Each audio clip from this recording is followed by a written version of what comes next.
Welcome to the Undressed Podcast here today at Mostly in Chengdu.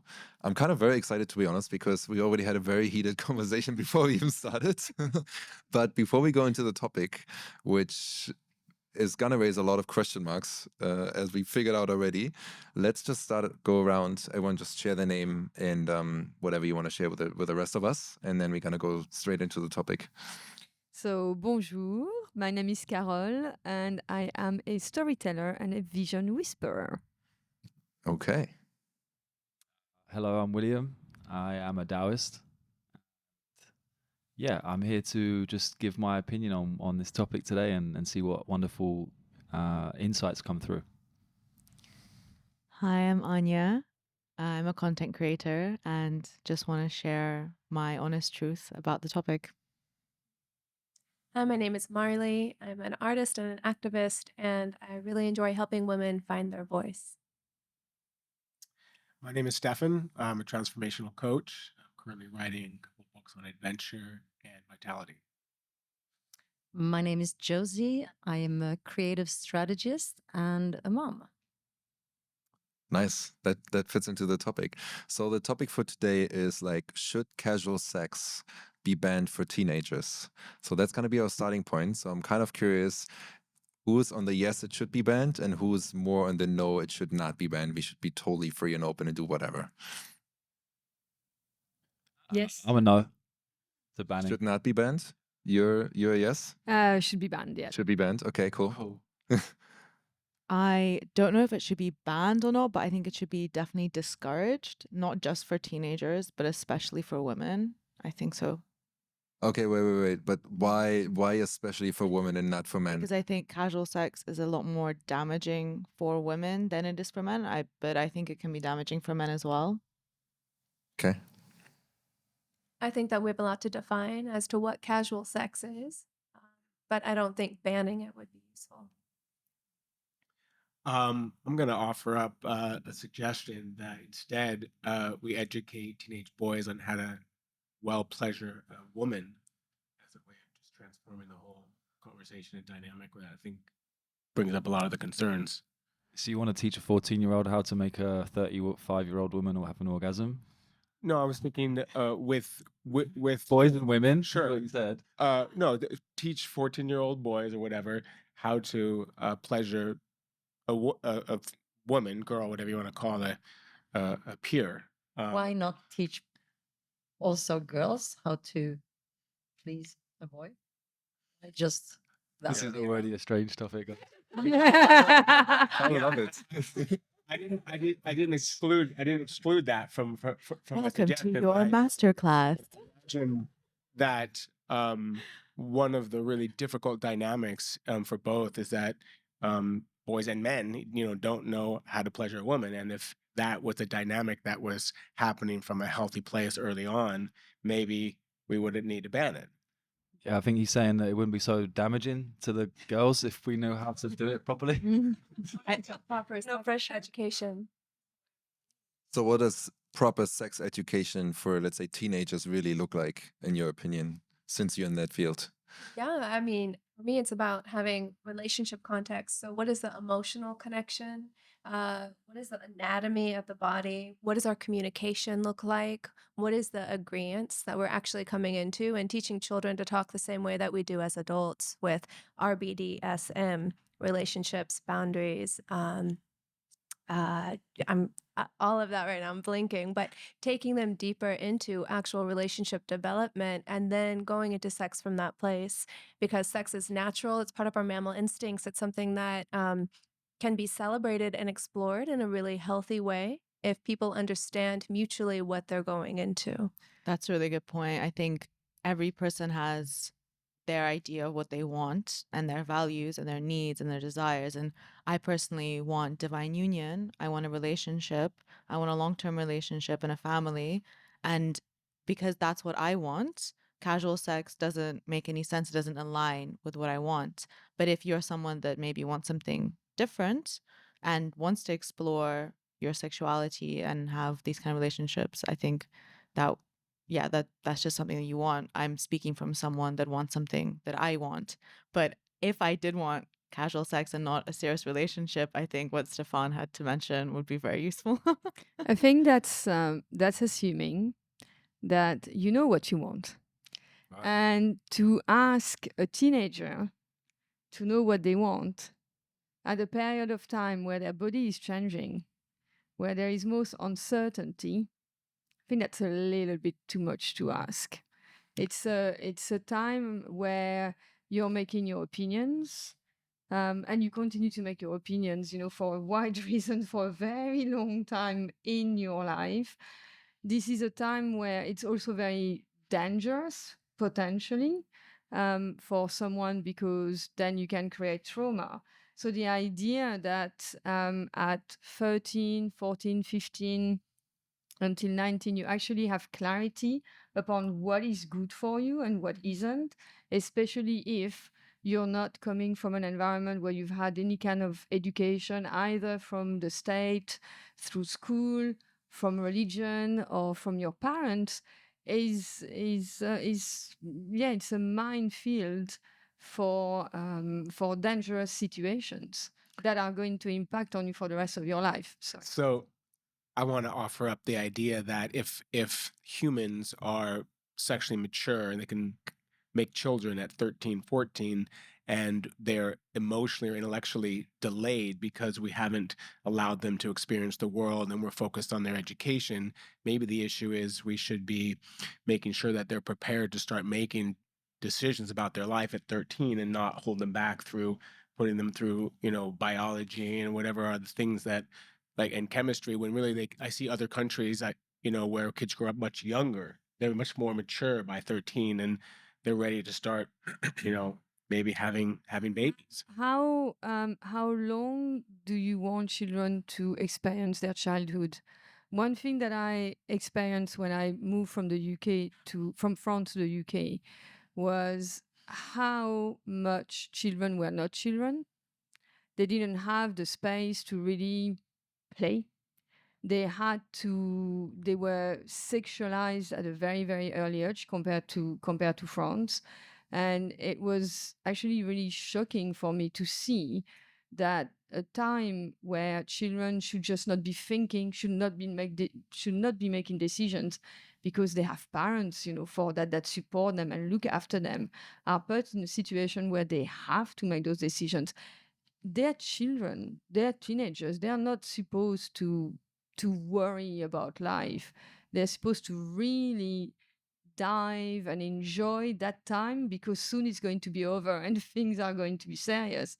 And if we allow children to play much more, to be innocent, and I'm talking about this notion of innocent, we will probably have adults that are more innocent in a way when it comes to them relating to their intuition and their ability to dream and to imagine.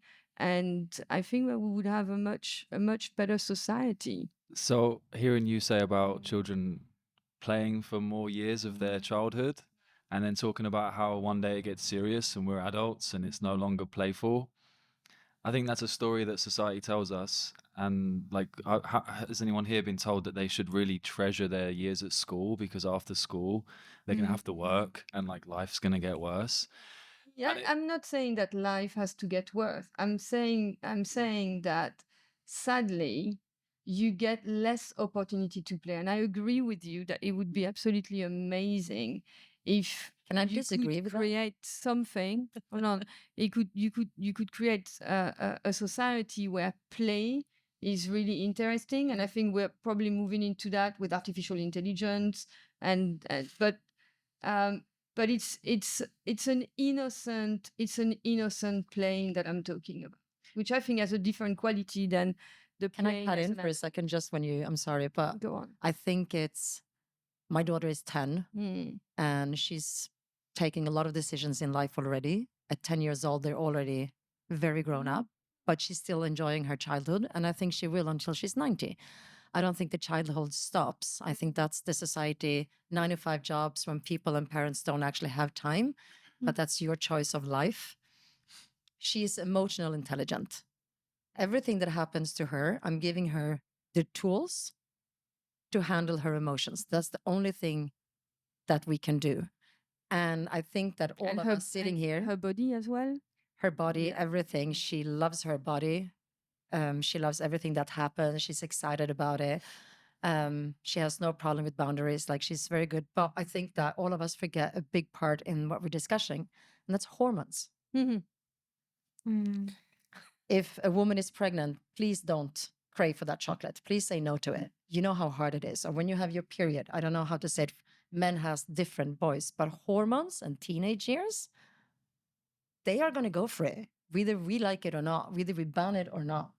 And they've done studies in countries that when it's legal from 13 years old, it's more freely to discuss about it. So the education is much higher, and kids start much later to actually have sex with each other.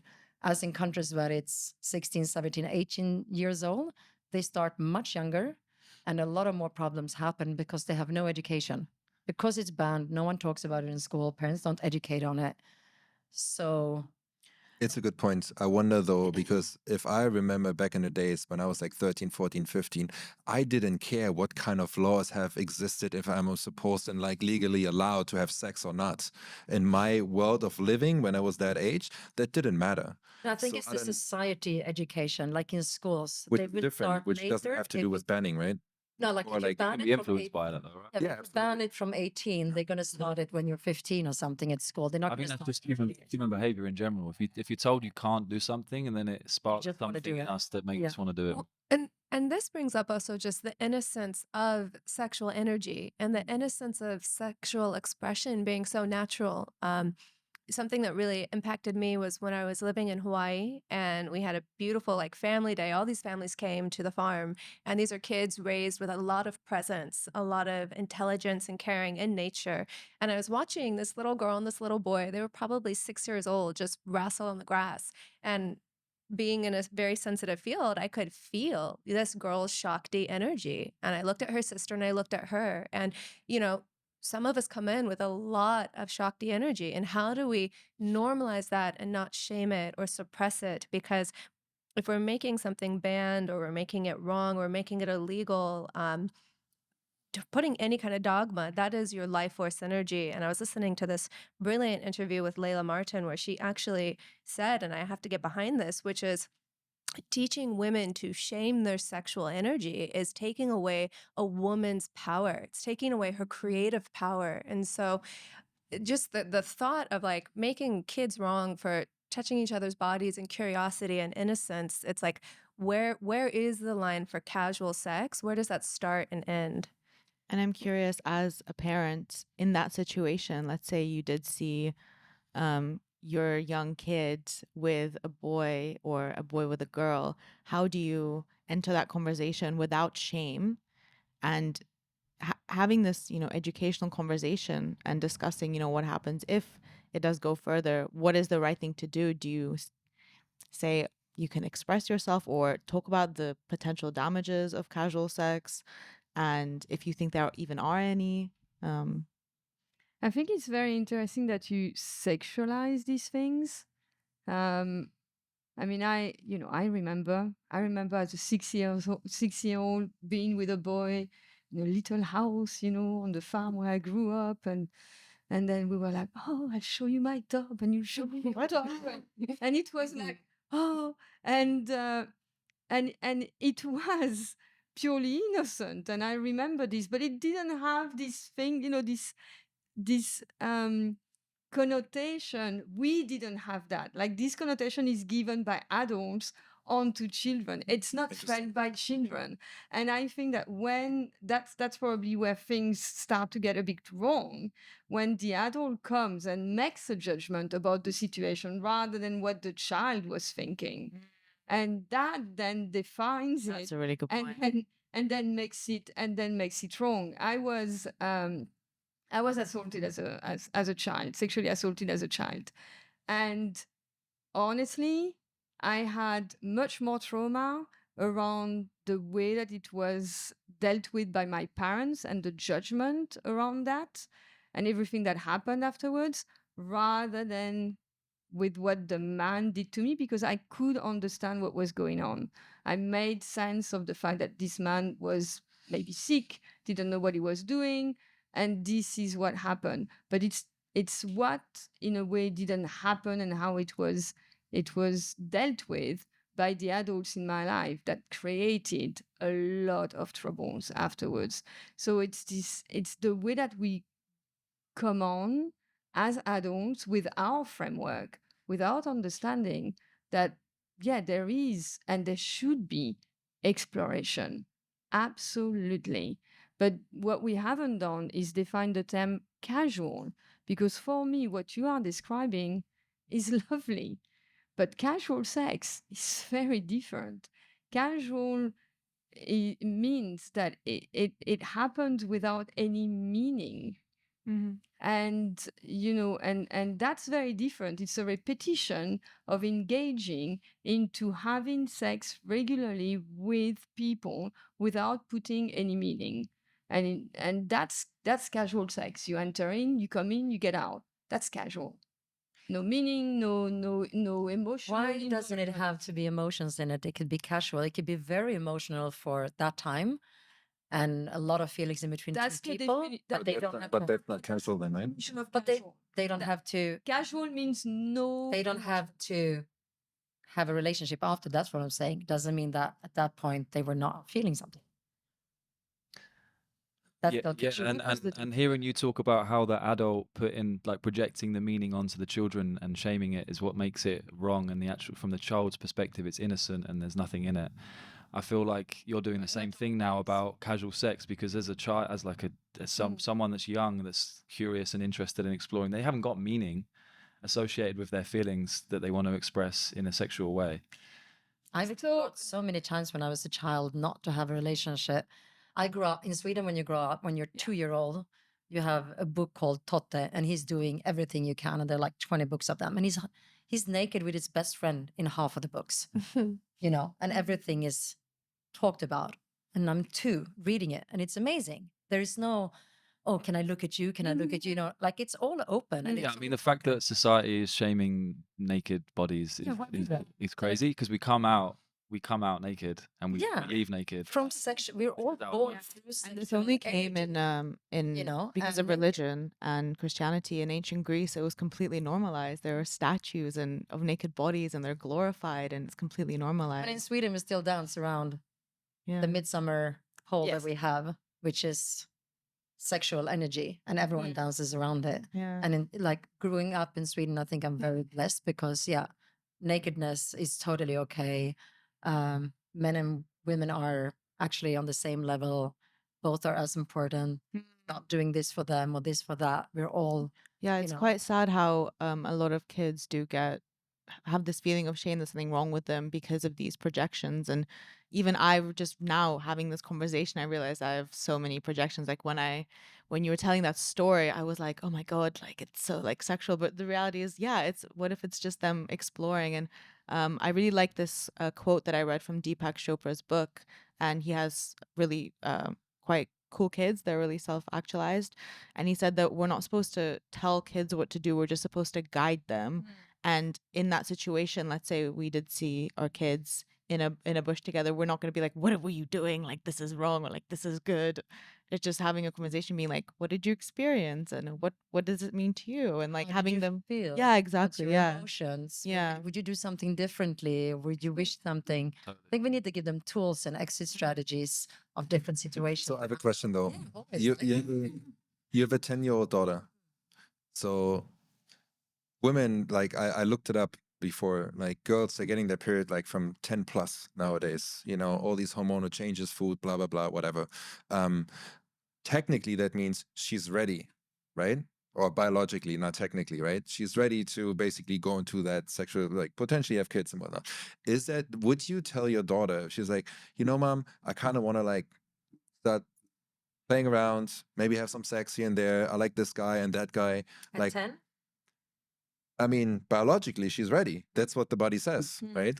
Considering like what you mentioned before. It's like, is that really something that you would encourage your daughter to do? Is like explore, like try to be innocent, like see what kind of meaning is behind that. But like as a mother, knowing the impact that these sexual interactions with men that also don't know what the hell they're doing at that age. I have healed through men and sexual energies a lot of times, and I think a lot of people do that actually with intimacy. I started to explore when I was 6, 7 with my cousin, actually, very weirdly, starting to understand how our bodies works differently.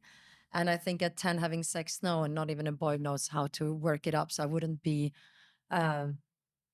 but I would never forbid her to do anything, but I would guide her through tools and what might happen. And it doesn't have to be sexual intercourse, but kissing someone or just being naked with someone. I've done it. I think a lot of us done it very early. And just because of all that, I lost my virginity. I was 18 years old because I had, from my side, I wasn't interested in that before or to go that far, but I've done a lot of other things before that.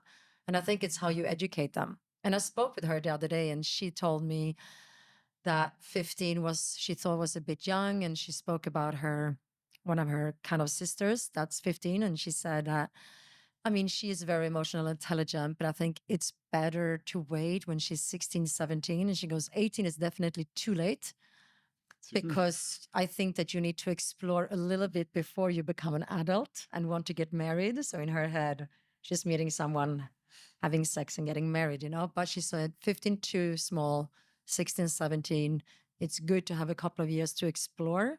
And then at 18, you become an adult, and then, you have to take decisions. So that's her opinion. And I kind of like that, but if she wants to explore now a little bit, I wouldn't forbid her, but guide her through it with all the tools for her to make good decisions. What's the guidance though? So basically, because at the end of the day, even if you guide, you're guiding her into a specific direction based on the knowledge, the maturity, the emotional intelligence that you have. How do you feel? How should you feel after it?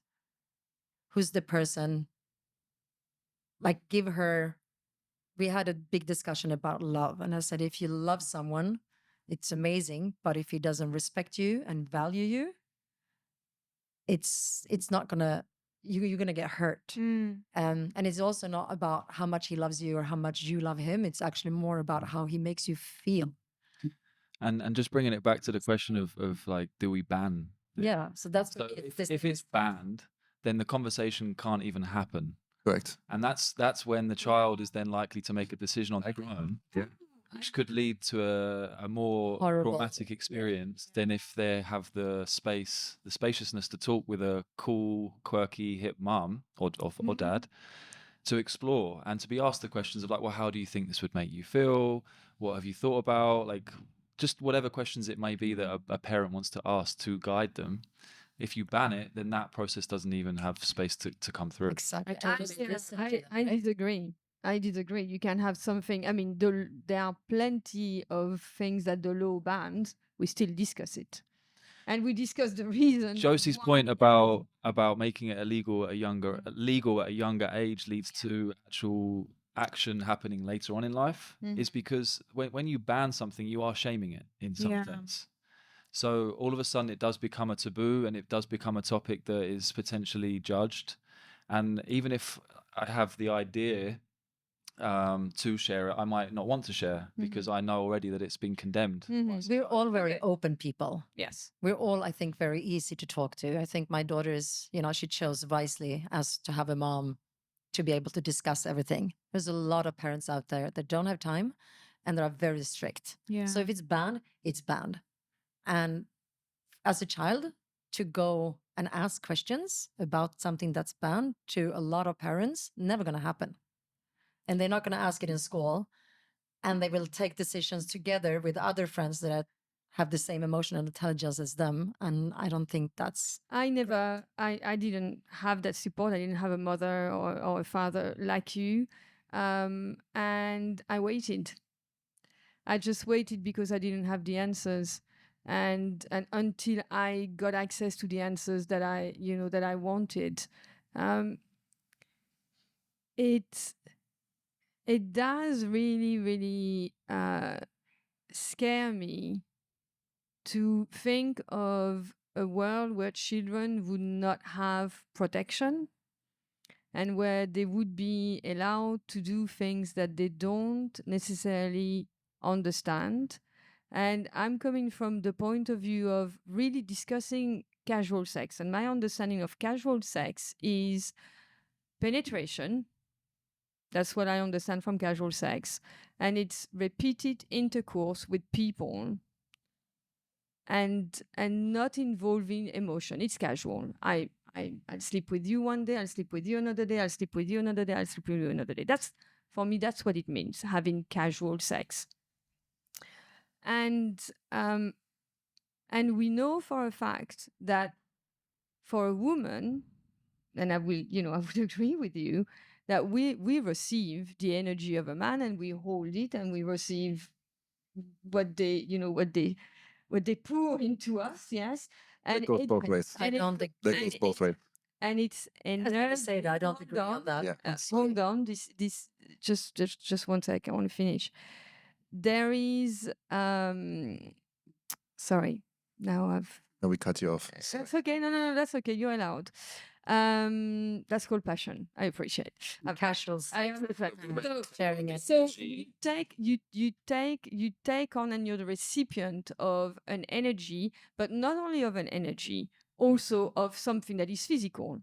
Yes, and that enters your body, and that stays in you. It's an accumulation of things that actually stay in you. And if you don't know how to manage that, it has an impact. It actually stays inside of you.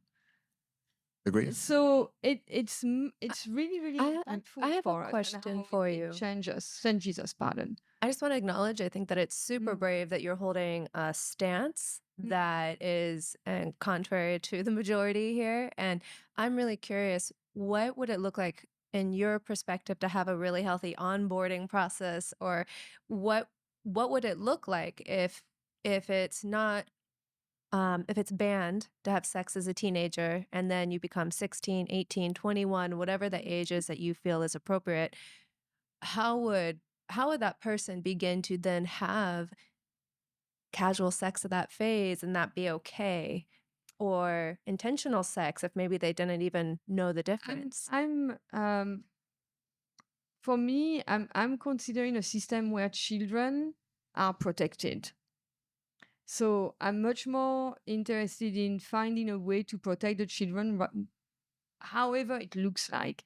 So of course there has to be education. I really think that the Swedish way of approaching things is very healthy, because it's very, very open. But education doesn't necessarily mean action.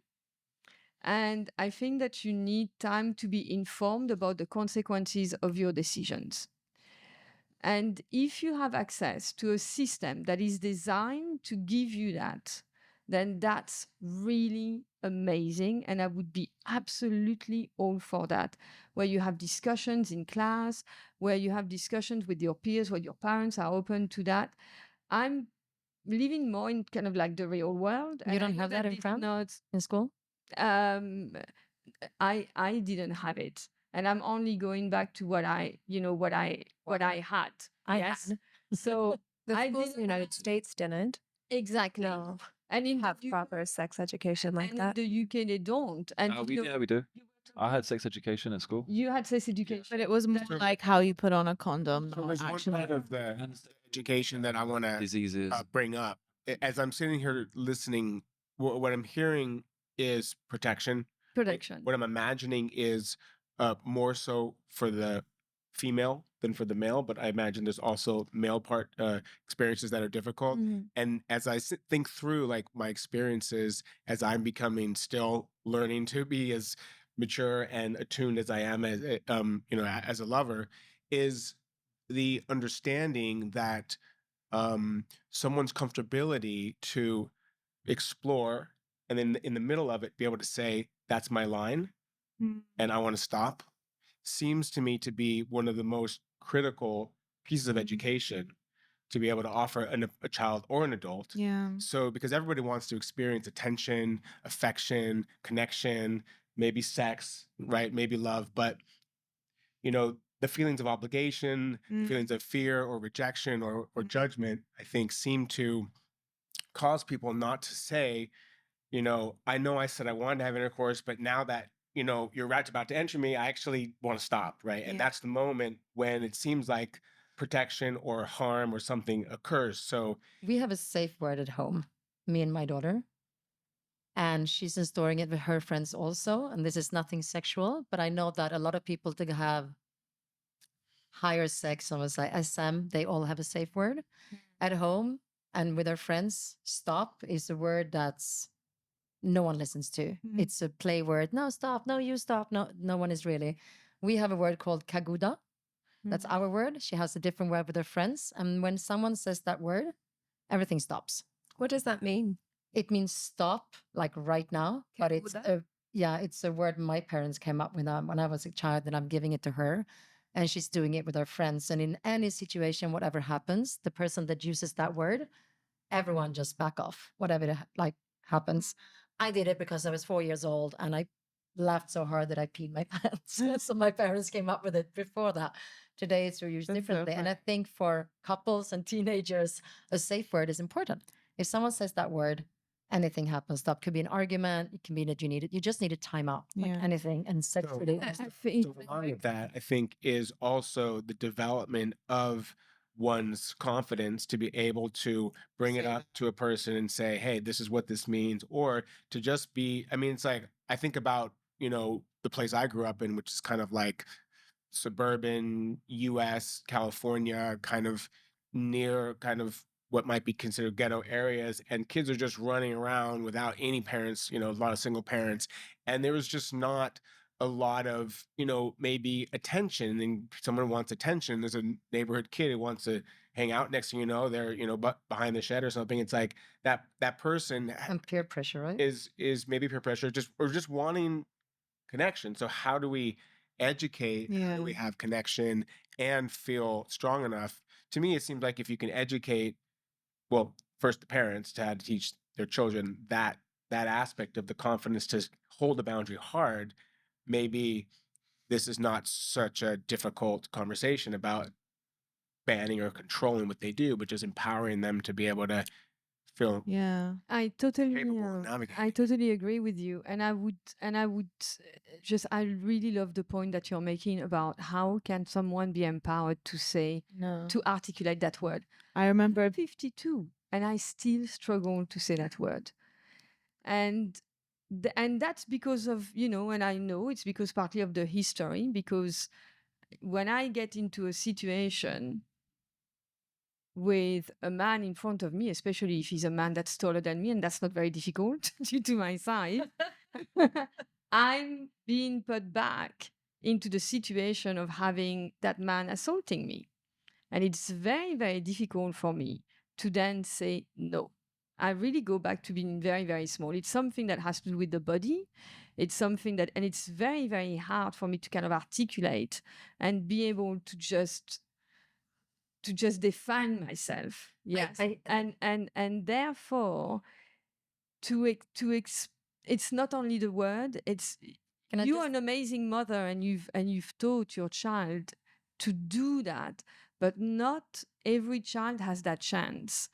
I know, so school should do it, but I also I feel you and I hear you. I've been through a lot, not that part, but I've been through a lot other things, and the only thing I do not want to give my daughter is my fears of anything. Absolutely. And I feel, and I do understand why you have that fear, but I also think that because what you had, you do not want any children to experience. Exactly. No, but it doesn't help to ban it until you're 18 for them to not experience what you did, That's still an adult doing it to a child. This is a question I genuinely am really curious about. Sorry.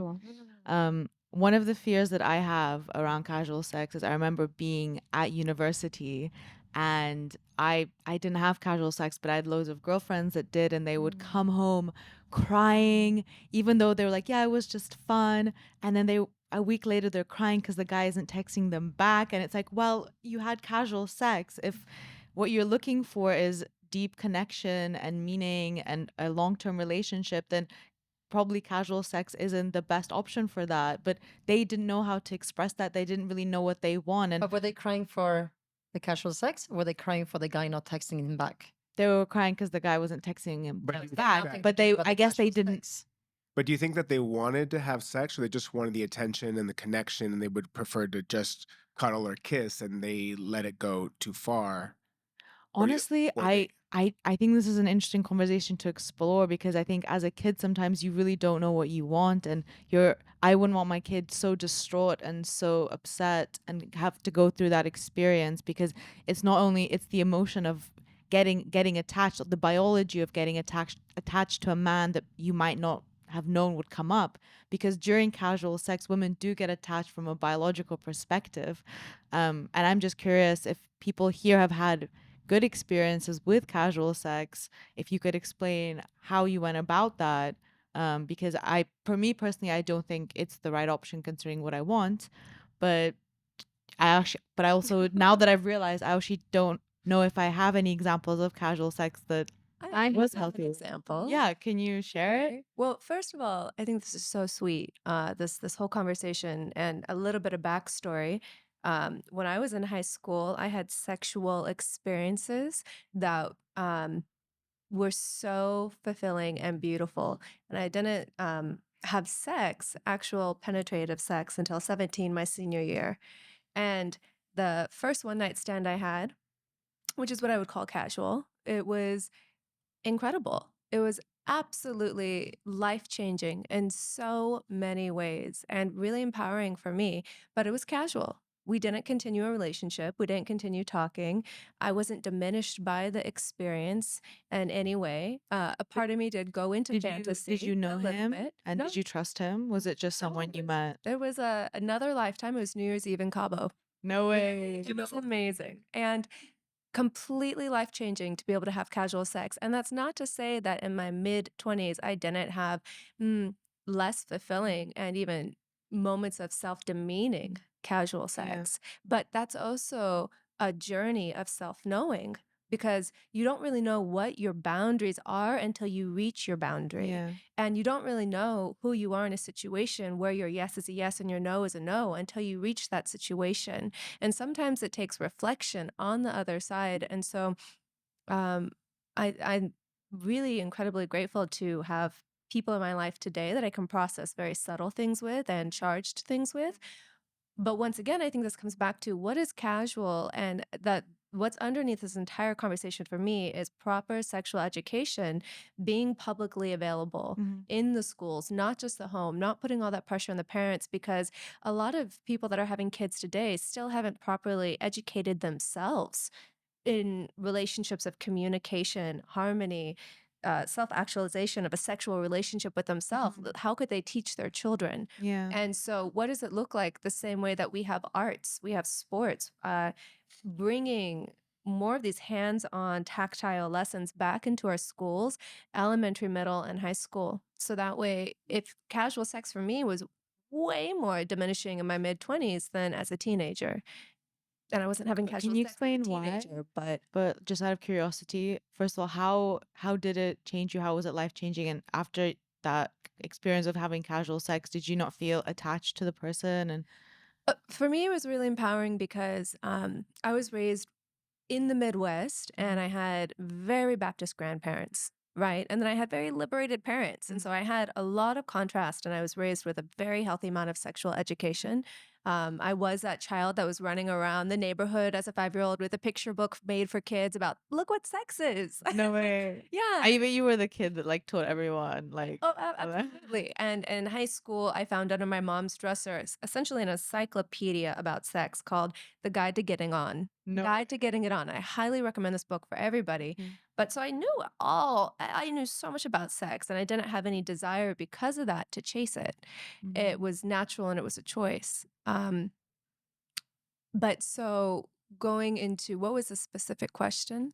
How has it been life-changing? For me, it was life-changing because it was shedding so much shame. Like, I was like, oh my God, I had a one-night stand.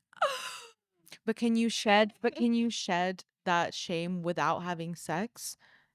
I'm absolutely, Yeah. but why not make it a lived experience? So to this point, it's beautiful that you had that experience, but I don't think you like the exception doesn't prove the rule, right? If you look at casual sex in general, at any age, really, it's more damaging than doing good.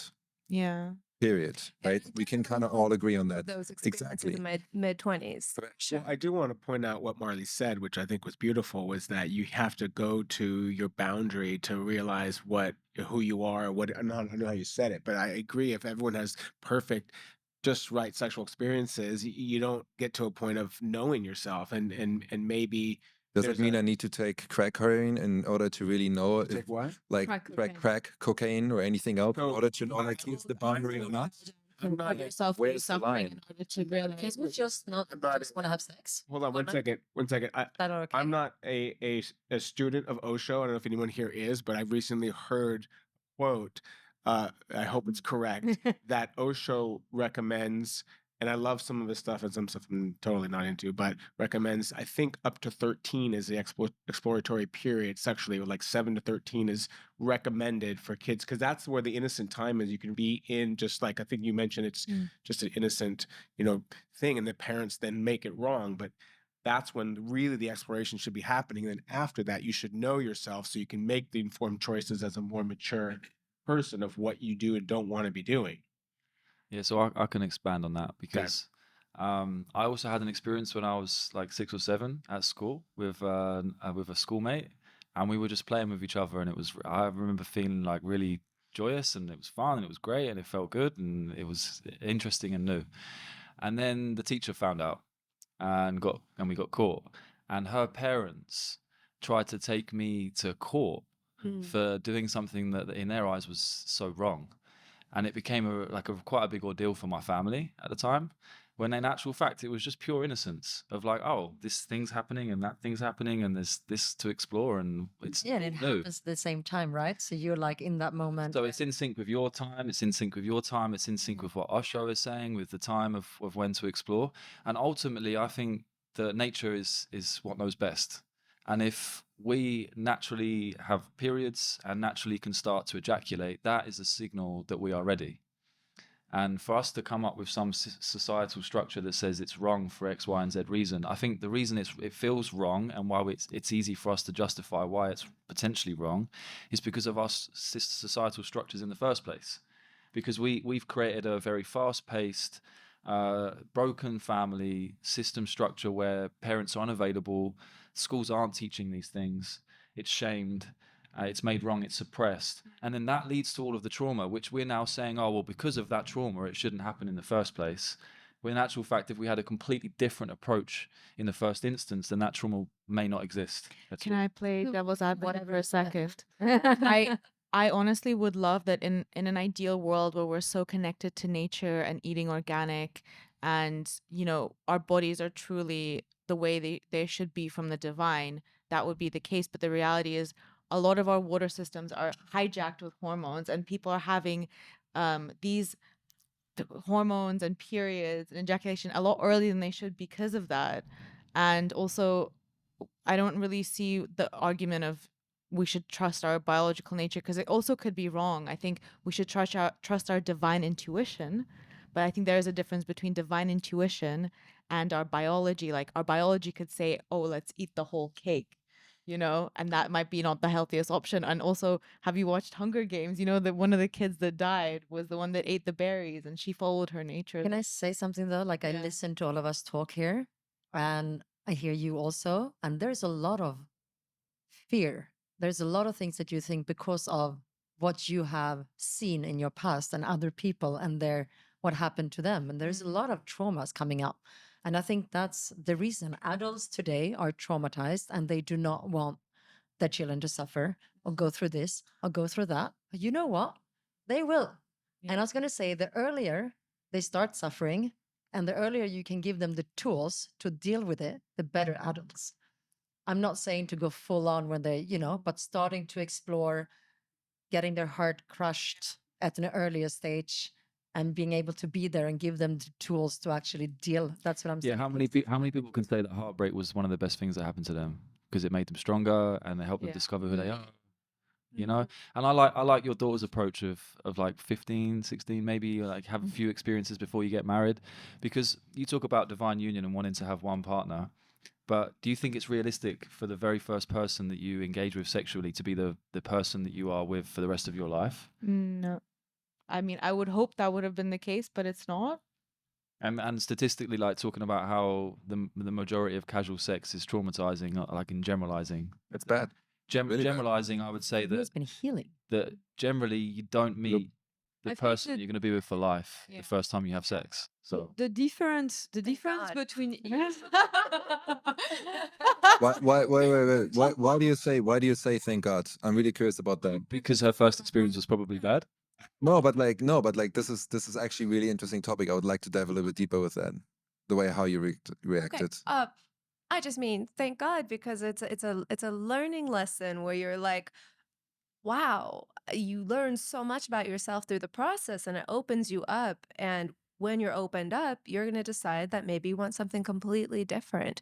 And sexual exchange teaches you a lot about a person, the way that they show up if you're really being present, which isn't casual sex, right? For some people.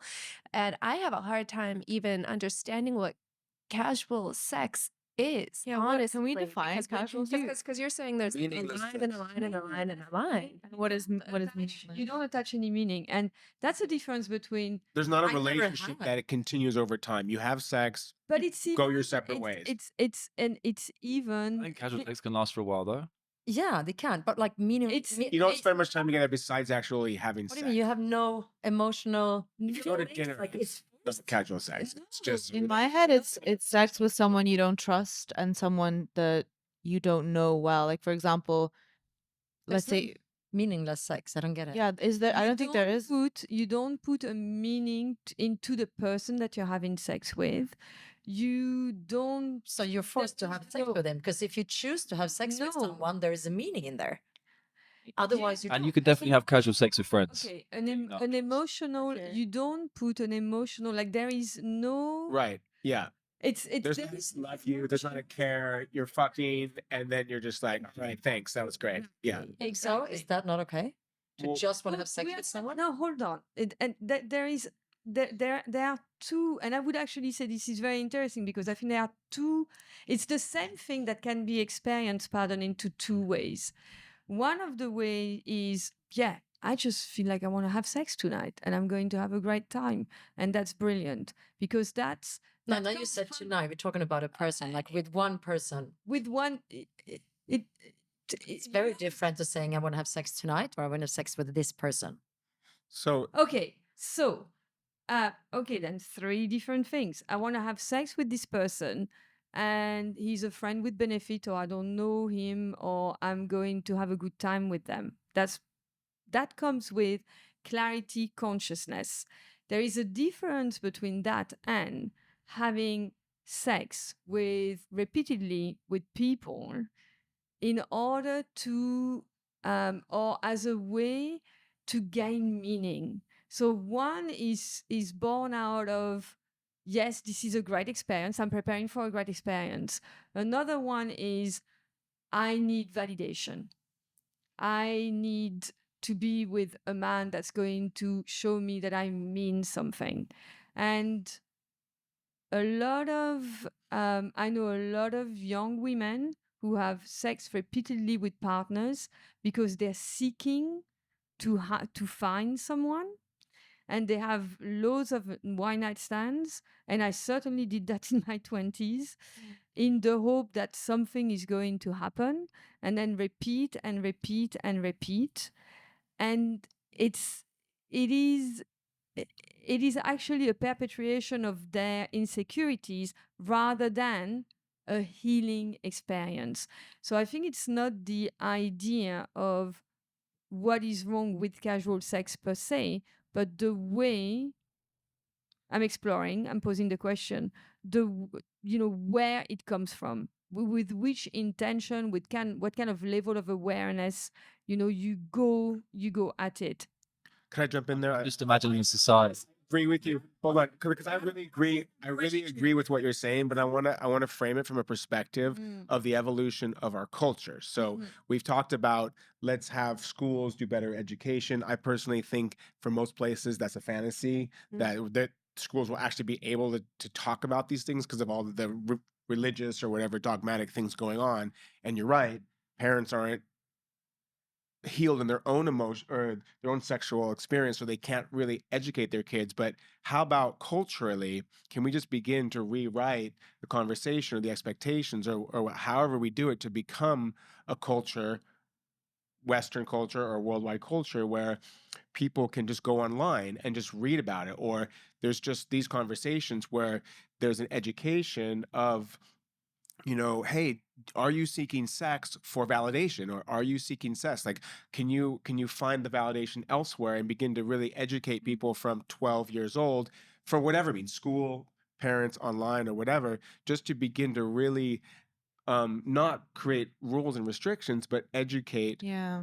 from a place of like, hey, what is the human need, or maybe like the Like Can how to I just distinguish. I just want to put something in. I don't feel like we're talking about casual sex. I feel like we're talking about unconscious sex. And should unconscious sex be banned versus casual sex? That's very Because interesting. these are two different things. And it seems like a lot of the trigger points are coming up around having unconscious connection versus something that's casual. And so then how do you determine, and that's where communication comes in really big. Are we in the same playing field? Because I wouldn't say that a woman who's really desiring to call in her one and true beloved to build a life with, having sex with a different man every night, I wouldn't call that casual on her part. But I would call it unconscious on his part, not knowing what it is she's seeking. what about adding in Sorry, that's extremely unconscious on her part too. Absolutely. Well, so what about You know. adding in Absolutely. on the unconscious part, the consciousness of self, of knowing Yeah, self? but it happens a lot. If the person knows themselves and they're conscious of themselves and what's happening in themselves, they need the communication also. But it starts with, hey, do I know what's running in me and Yeah. why I'm seeking And I think this? that's where a lot of trauma comes from. Like going back to the story I told about my friends, they were upset because they were having unconscious sex. They weren't realizing what was happening. And I just had this massive aha moment that I think that's an even more interesting conversation is distinguishing, having an education about what is conscious and unconscious. And there are beautiful. I heard you request a cultural shift where we have tools available. We do. Just today, I was listening to Layla Martin, and there's Mama Gina, and those are available on Spotify. like, listen, if you really want to know and you want to educate yourself, you can go to a bookstore and pick up like that encyclopedia, the guide to getting it on. Today we actually have all the education. I can understand why my parents did not have the emotional intelligence and where they come from, the education they had. Today, I think as parents, with everything that is online, especially now with AI coming up, I don't think there is an excuse anymore for your kids to not be emotionally intelligent. Like even if you're not home, you can still guide them a lot through all this. Well, they I don't think they're going to become emotionally intelligent if AI takes over parenting. No, but they can read a lot about it. I'm saying like with ChatGPT, it's not like what you would do. Like when you Google something, it will give you whatever gives you validation, But- not your actual answer. As with mostly AIs, they will give you the answer more in logistics than whatever. Out of what is available, out of the information that's available and published and considered acceptable. But it's better part if of the it's nature. better than not having parents that gives you They- anything. Kind of, Definitely. also potentially not, because for example, if you ask ChatGPT about natural medicine, it's programmed to advise you to big pharma instead. So that For sure. it can be skewed. But I Let think me- you can say, what can happen if you have casual sex? The- And it will give you, like, what are you seeking? Different validations. At least they could read about Yes, it if it's not in school. Absolutely. And I love, the point that you're making about parents' responsibility to do it. I was a teacher for 15 years, and I saw how parents took out responsibility and put it on the teachers. Yeah, no. The point is, if you are a parent, you have to take responsibility for your children. But You if you're can't not just run healed, away from but if the parents are not healed in their own And traumas that- and shame, it. Exactly. they and- just can't open their mouth. Like my parents were like, we had a really loving, open home, but I think my mom was one day she was like, so use a condom, right? And I was like, yeah, we're good. Okay, just out of curiosity, this happens, right?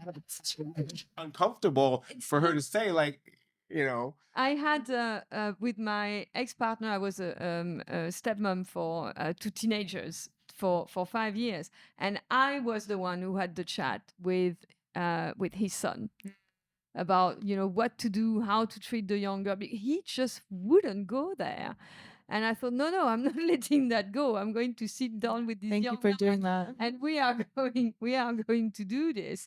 It is very embarrassing. So this thing about responsibility, about well, it's not embarrassing for everyone.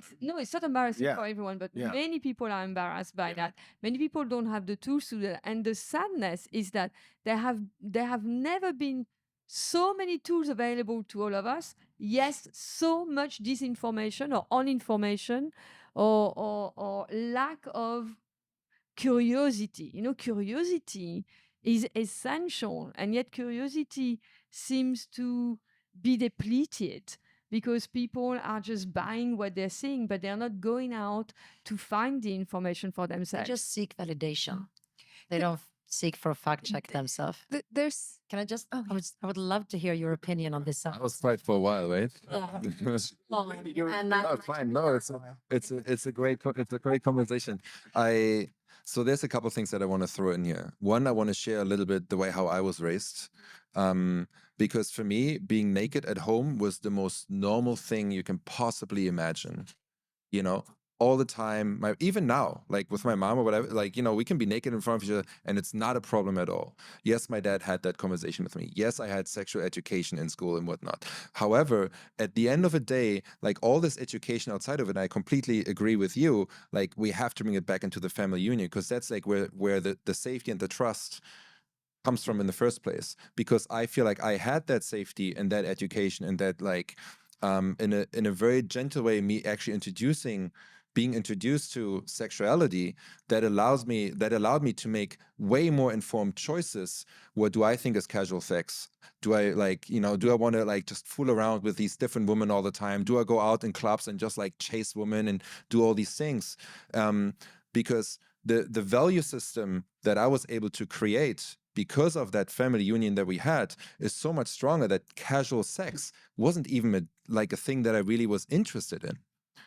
That's why I was in long-term relationships, and I wasn't like going into this whole thing of like having a partner here, doing a little bit there. I don't think that's healthy. And if I would have a daughter, like I think the most important thing is to create that value system that is so high where she holds herself to a certain standard that this casual sex is not happening. Same thing. Okay. Yeah, absolutely the same thing. But I would put even more attention to if it is a woman, because the damage that happens with women, generally speaking, is higher. When you go into these meaningless, unconscious, like sexual exploration, which goes way too far, way too fast. Unconscious in life is never good in any, whatever you do in So, life. and You now, need to be conscious, obviously. and now you look at society, right? You talked about culture. So you're like, right now we live in a culture where cheating and like fooling around is promiscuous lifestyle is worse than ever in so many ways. It's glamorized a lot. It's absolutely glamorized. What's But your wait, thought on open relationships? I think it's terrible. What about in teenagers who are, let's say, 18 and 19, sexually active? I think they should be in a partnership, and actually like partnership relating. You can't just bring it down and narrow it down to like sexual exploration. There's so many other things that are way more important. Now we're going back to principles and value system So you and would communication and whatnot. so you would encourage like serial monogamy for your children? Absolutely. Yeah, absolutely. Yeah, because you're going so much deeper and you're creating so much more consciousness about the things that you actually do rather than hopping around from one woman or man to the another. Yeah. It's actually I don't think it's healthy. it's actually hormonal. And a man gets a massive injection of testosterone when he's in a serious monogamous relationship with a woman that he loves and to whom he makes love. A man creates one type of hormone only when he makes love to the woman that he loves, and that makes him happier. So it's actually much healthier for all of us to be in monogamous relationships with people that we love. I have a question about this. Mm. So, as far as monogamy goes, okay, when does monogamy set in? After the first date, after 3 months? Like, and as you're getting to understand a person and understanding who you are in reflection of the dating field, I mean, I guess when it's it's a set. little bit I have off a, topic. I have an but- answer for that. Mm. I've felt like I like to be in multiple open, dating situations. I've had multiple women after the first intercourse say, okay, it's either monogamy or that's our last moment. And usually I choose monogamy because it's amazing, right? But we're a month in, and 8 months later, I find myself leaving the relationship because I was pressured into that choice of lose me or claim me. And The problem is because she allowed you to have sex with her way too early. You don't know each other well enough. You already entered the Right. most intimate, sacred space Yeah. with her. Yeah. That's the problem. That's because women, in particular, and girls don't hold themselves to a high enough standard to actually really know, is this man good enough in this regard to go with me into that union? Yeah, so the one I'm thinking about was probably in her 30s, and she was highly sexual, and I don't think she wanted to wait a day, so You should make her wait. yeah. Then you have to be the gatekeeper. Yeah. I had a similar experience recently of someone wanting me to either claim them or walk away. And for me, it was like, why are you doing that? Yeah. It's like, I don't know you well enough yet to Yeah. claim you. Exactly. Like, so now, no. But you had because Now sex. there's nothing. Before that ultimatum was given to me, yeah. Yeah. Seriously, people give ultimatums. Yes, it happens. And But if you have to give an ultimatum, it's already wrong. Yeah, that's already control, contraction. Exactly. It's Exactly. So I didn't do what you did and end up in an 8-month relationship that I walk away from. I just walked away straight away. But then, like, she doesn't get what she wants either, which is more connection. So she was really craving more connection and more time with me, and instead she got zero. And I was also wanting more connection, but I wanted to experience it without like control and commitment. I wanted to be able to explore. I find that for most of my life up until recently, I'm 49 now, my sex drive has been so high that not having a sexual partner for more than a month or a few months is just overwhelming. At this point, it's different, but It's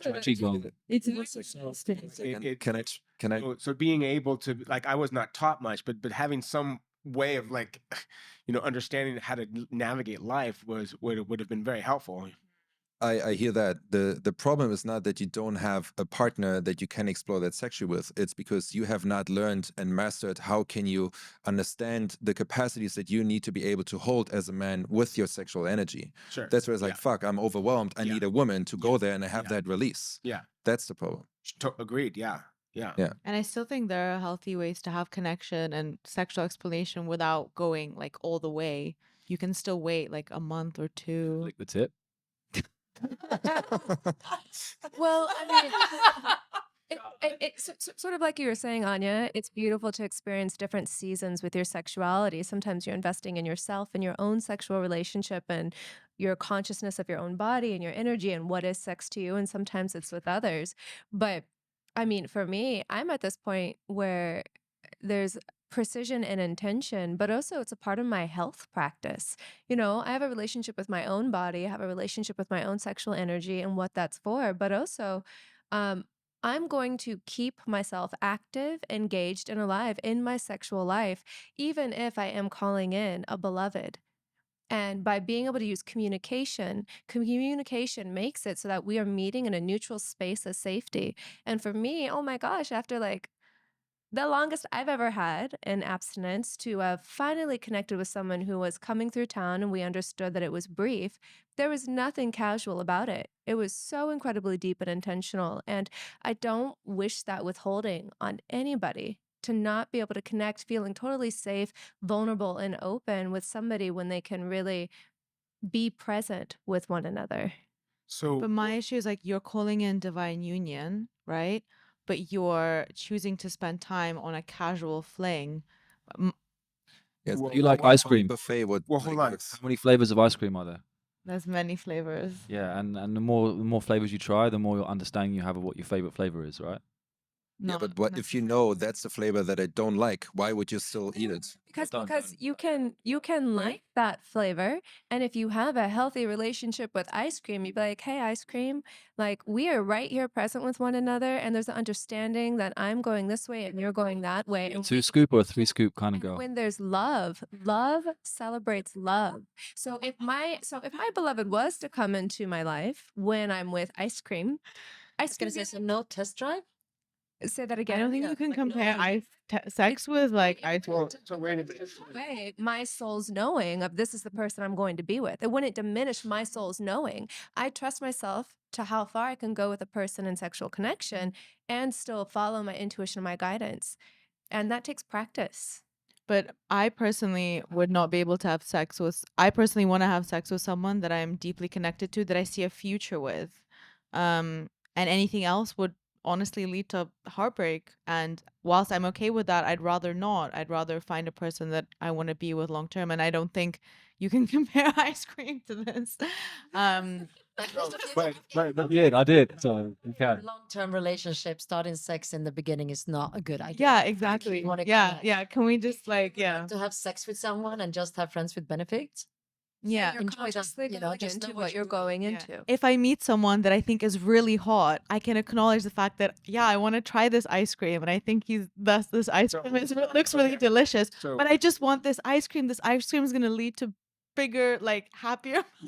I don't know that we can really generalize here. I mean, I think that Yeah. in my recent experiences, there was one in which I didn't have sex for. I mean, we played. There was play, but not intercourse for, I don't know, 8-9 months, and then right after the intercourse began, everything just blew up. So I In a don't- good What or do in you a mean bad by way? blew in a up? bad way. Okay. And then another relationship where there was intercourse like immediately, and it's incredible. So Where are they now? I'm with the second one I just mentioned. So, Yeah. and it's like the best relationship I've ever had in my life. So I think, She's awesome. thank you. Cheers, Avril. We love you. So I think that, yes, you can, if they're 10, 15, you want to give them guidance like, hey, hold off. But in actual practice, I think it's maybe irrelevant how you actually, just more about knowing yourself, I think, rather, Yeah, and knowing the person, like my daughter would be very different from your son or for someone else, depending on where she lives, what's the risks, how is she, how emotional intelligent, or like how mature, what's the, what is it for her? And we mentioned that earlier. I think it's this concept of self-respect and of self-knowing that you seem to, or you clearly have been able to teach your daughter, and I don't know what you're doing with your son, but that how you're teaching him that. I'm just wondering how much information there is for parents that comes from other parents who are successful at doing that. Because it's one thing to listen to podcasts or information, but to actually have access to information from people who've already done it, and also people who discuss it with their children. I think that would be absolutely mind-blowing to have a podcast where you could have these discussions with your daughter, you could have that discussion with your son, and then putting that out. It would be the That's for, like, best. season 8 of the That would be the podcast. best educational I material. was thinking earlier how cool it would be to have a teenager here right now. For sure. Yeah, maybe Josie should exactly. start the podcast. That'd be so. So I wanna throw in a curveball here, because we went a lot into like the whole sexual liberation for men and women and all that. So in terms of body count, because we had it on the last podcast and it became very heated, and they're like, men and women partially have very different ideas in regards to the amount of partners that we have and how that's going to impact our relationships, the way how we look at the other person. And where we're going to take it from there. So I want to throw something out straight away. For me, a woman that has a lot of partners, in many ways, that's a In big, the past. in the past, Yeah. that's a big red flag. for multiple reasons. One, because she's basically like, we have to look at patterns, right? So there's a woman who's like changing their sexual partners a lot of different times. If I'm looking for the mother of my child, the long-term relationship, the like, You're not though, right? huh? You're not looking for the mother of your child. I don't. I'm made not that looking. clear. I'm not. No, wait. I'm not looking for the mother of my child. But if I would look for the mother of my child and someone that I want to go old with, and she's constantly having a lot of like short-term, beautiful, What's emotionally the intelligent, prime like, number? What's the best huh? number that you? I don't know. That's something we can totally explore. But I can give you a statistic. What's happening in the what's your guess States? on your best on your ideal number that you would say for a woman's number of partners? I don't know. Depends on age. Range. No, Like, depends on age. Right. So if she's an ideal partner in her 20s, she'll have less than if she's an ideal partner in her 40s. I can tell you what that would mean if you just look at the statistics just in America in terms of marriages and how likely it is that they're going to stay together based on the sexual partners of the women. So for a man who's looking for the family union, that's a very important indicator, right? 5 partners and less, 80% they're going to stay together. I can tell you that when I was married, I had 5 partners and less, and that marriage did not last. And so you've also got to look at what is the history, because Exceptions don't prove the rule. if someone's in monogamous relationships for 2+ years, you can have long periods where you're with one person, but if you Correct. have a And year you put that into could- consideration. that could really play with a number Yeah. and test what your Yeah. theory is. It's also a matter of Wait, know, let me finish this one reason. point. Okay. If it's 10 plus sexual partners, it drops by 50%. If it's 20 plus partners, it's down to like less than 25%. So it's just something to consider. It's like Do you know one the of the population that they're pulling from is like a university. Okay. Here, where- no. All the roles. Yeah. so many people. It's just something like I want to throw it on the table because we talked a lot about sexual exploration, and it should be beautiful and amazing to have conscious sex, or and it doesn't really matter because it happens. You're kind of also both. Can I- information is if we all believe in marriage. Right? Yeah, So fair point. If you don't, Fair point. think marriage is necessarily Yeah. a good thing, then Yeah. statistic is irrelevant. What about if you No, want but it- children? If you want children, do you care about the statistic? If you want, it's coming if from you the want, perspective of how long marriages stay together, right? And no, if they're going to stay together or if they're going to break up, pretty much. But you spoke to her as the mother of your children. You said Correct. He said Yeah. to choose a mother of your children, you Yeah. want to, assuming you want the mother around. Fair point. But so the question is, would you care? Is that like in any kind of way important to you? Because that kind of also informs how do we want to educate our kids, teenagers, right? Is that important or not? Yeah, I think. Sorry, I know you have something to say as well, but Always can. like honestly, it has influenced me. Okay. Like finding out how many men someone's been with, Yeah. and finding out it's a high number has created a feeling, and Yeah. like an idea that has been adverse. Why?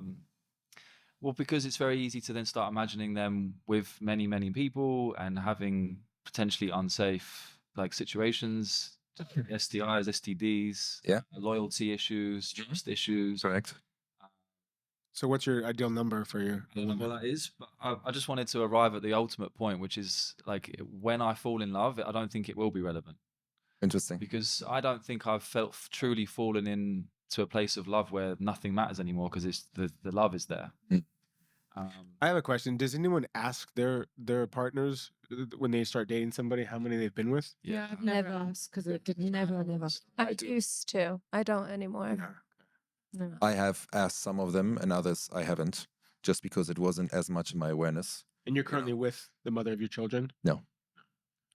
There is a question that I asked though. It's and it's because of course I'm much more likely to date older men who who have wives or who had wives. Pardon. With a mistress now. New podcast coming up. Hey, okay, who had wives and children. It is what is the relationship that you have with your ex-partner, because that to me says a lot Yeah. about the man that I would be thinking of dating. Correct. And if they don't have a good relationship with their ex-partner, that's a big red flag. So what if you have a bunch of different ex-partners and like casual, conscious you know, intimate Yeah. relationships with multiple people, like how do you even justify or evaluate what that even means in terms of the relationship that you still have with them, or you don't even know them? Yeah, It doesn't even matter at all. Can I also say something? wouldn't. If Yeah. you meet a person and he Yeah. doesn't have a good relationship with his ex, it's not all the Oh, time it's not only. defining. No, I'm Yeah. just saying it's not all the time only on him. Totally. Sometimes they have done everything they can. But if it's and you don't good, see it for Correct. that this side, if right? it's good, then that's a green light. But they if it's haven't good, it's a accepted- green light. Yeah. Also, the relationship they have with their parents. You their know, moms. I absolutely agree with you. I think it's more, if it's good, it's a green line. Then if it's a red flag, then I would, of course, I would want to know in the same way. So thank you for that. In the same way that the number is, I would look at the number in that same environment, from that same point of view, for the reason that I had a lot of one night stand when I was in my 20s because I was seeking validation so much. Yeah. Yeah. Does that So much. No, it didn't. in your question that you're asking? Yeah, because like we're creatures of habits. So we've heard the You know. number for women. What is the numbers for men? May I? So I'm going to get married Finish? again now for 20 years if we're habits. I don't know. Do you? I don't believe in marriage.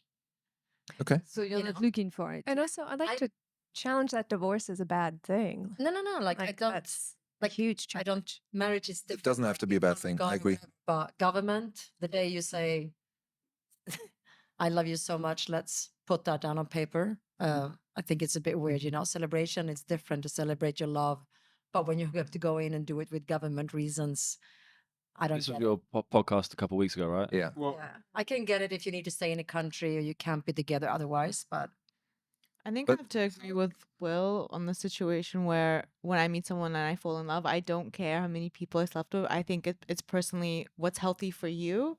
Like I think you should choose who you sleep with based on what you want in that situation.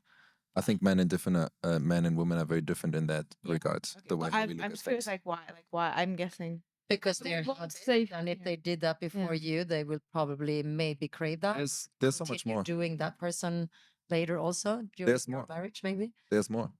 It's like, how do women connect, generally speaking, sexually?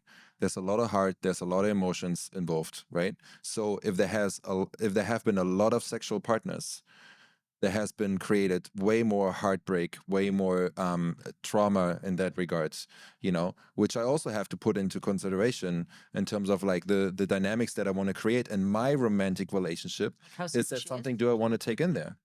Yeah, and how serious she is. Yeah, absolutely. Yeah. and how many of the exes that she's still communicating with? And And do still I playing with. communicate with? No, and an important question might be how many of those exes are still contacting her and she responds, "Oh, hey, I got a new guy. Yeah, we're going to Cabo," and just like Yeah. they're still I- interweaving. yeah. some of the As energies. somebody who comes from a very Puritan background and has done like Puritan background? yeah, like being raised Baptist Christian in Missouri, Yeah. it gets pretty strict. Yeah. Something that really helps me go into my own permission slip of my desires around being able to be sexually connecting with people is thinking, because I do feel the person that I will be creating a life with. And as open as I am, we really don't know what that'll look like till we're in it. But when I think about that person, my prayer is that that being is really helping women discover and heal themselves sexually. And so for me, it's not about a count when a person comes in. It's like, what is their own self-knowing, self-security with the relationship with themselves, with their body, with jealousy, with control, with possessiveness, with fantasy, with being present. And if that person has held beautiful space for many women, helping them rediscover their power and their identity and their safety through the portal of sexual connection, like, amen. I hope that I manifest a man that has done that work so we can meet eye to eye where there is none of the story or contraction. It's beautiful. And like I said, I think it's very different for men and women. For women to have a man with a much higher body count, to use that word again, is not the same than the other way around. Generally speaking, and please correct me if anyone thinks wrong, as a woman, you want a man who is a really good lover, right? If he's not a good lover, that becomes a little bit of a problem. You kind of want him to be sexually experienced. Would you agree? Definitely. Right? There's another Yeah. part to that too, which is his ability to. Yes? Sorry. Yes? And then you can go. How about you, Carol? Both men and women want good lovers. I think Can that's I a also one-way say that I thing. think men that's been in longer relationship are better lovers than men that are just Yeah. out there. Yeah. For me, Correct. kind of like if I fall in love, then I wouldn't matter. But if I get If I to would choose someone that choose, I want to date, and there's 2 or 3 of them that I kind of like, whatever, that would be one of the red flags if he had been with a lot of people, definitely. Or if he's just a bad lover, generally speaking, because he's just not good in bed. I know that's the problem when it comes in test drive or no test drive. So What was the so we can expand it from he's good in bed to he knows how to love a woman, because outside of the bed there's all these other parts of the relationship. No, I said if there's 3 people that you kind of like and you Not that's saying different speaking of what you flags, say, but I'm just saying yeah, that no. that when you speak about an experienced man, besides his ability to bring her to orgasm, is his ability to hold her through her pain, through her menstrual cycle, through whatever it is that happens. And an inexperienced man is going to be really poor at that as well. and you can only learn that when being in a long-term relationship. So it's also, I No. think, no, No, even in casual relationships. You How- can't. I know what you consider long term, but I see you look at your watch a couple of times. How much time do we have? We have still some time. Because I have Yeah, go for it. a topic that just to shift, but maybe we close this one up first. So I would agree, and I would agree. I would agree with both of you. It's not the length of the relationship, but it's the quality of it. And you could have an amazing 1 year relationship with someone and learn so much from that. So is that long term, 1 year? Yeah, that's kind of not for me. Yeah. I would So go what for about what about this? What about No, a month or 2 of someone who just fucking cares about you and wants to hold you when you're sad and hear every single thing that you're experiencing versus like the disconnection and you can learn in the and that would be amazing. At my age, I would take anything. You know, that looks like that. Thank you. That looks like that. It's really a matter of, we were talking about boundaries, but it's actually going back to the beginning of the conversation we were having. It's the boundaries, but it's really the knowing of what matters to you, what really truly matters to you, who you are and what matters to you and what you're seeking. And if you're seeking to have a little bit of fun and want to have casual sex, that's great, because you're conscious of what you are seeking. And going back to the subject of teenagers, I don't know that when you're a teenager, you are necessarily conscious of the ramifications of every single decision that they're making. I certainly wasn't. And I don't think that any of my friends knew what they were doing because we were in the exploration. They have to In the start exploration get that emotional intelligence somewhere. somehow. So And I if they don't totally agree start, and with if you. I look at I totally agree. my husband had a child when I met him, and he's today 25. From 17 to 24, still the same guy. Nothing different. Like he doesn't get more mature from 17 to 24. It's still a teenager for me. Like I haven't. So I think if you explore a little bit earlier, and then 16, 17, you start to you have to go somewhere. The only for me the most important thing is that they have someone next to them that can guide them and give them tools what they need to deal with everything, to not shame it, to not give them fear, to not give them What's the urgency, though? I mean, why not wait what's the urgency to to stop them. What are you trying, like they are all matured in different ways, right?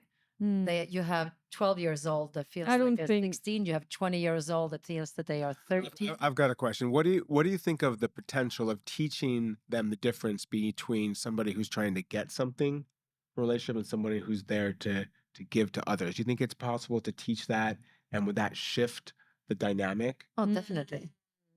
Mhm. I think so. I think also like it depends on Or to identify, is the person that you're with someone who's trying to get something from you or someone who's trying to so give my you daughter in school, she had a guy that thought she was 8 years old and a guy that thought that Grace had locked him in a cupboard, like school things, right? So she opens the door up and he had heard her talk. And when he runs out, he's really angry at her and like aggressive. And she thought he's going to hit her. So she ran away. And school called me and they said, your daughter is hiding. Can you come? We don't fight her. They had a fight. She locked in someone. And the time that I came to school, they were really surprised. I came like 40 minutes later because it was crazy traffic and they were surprised. And they said, okay, it was not what we thought. So Grace had hid because she knew that he needed at least 20 minutes to not be upset and to understand emotionally that it wasn't her and to be able to listen. And she said, if the teachers find me, they're going to force me to talk to him right now. And he is not ready. Wow. So Good I'm job. hiding to give him time. And now we can You're talk. an amazing mother. So I think, yeah, I was very proud of her.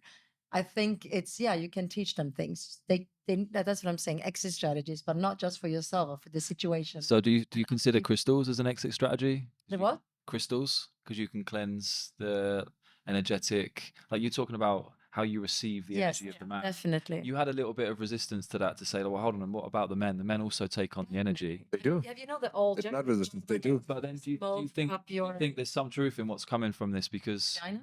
you're saying that the With number the crystal? no, the number, the body count. Yeah. So the higher the body count with the woman, somehow from your perspective And men. but from your perspective, it's more of an impact when a woman has a high number than when a man has a high number.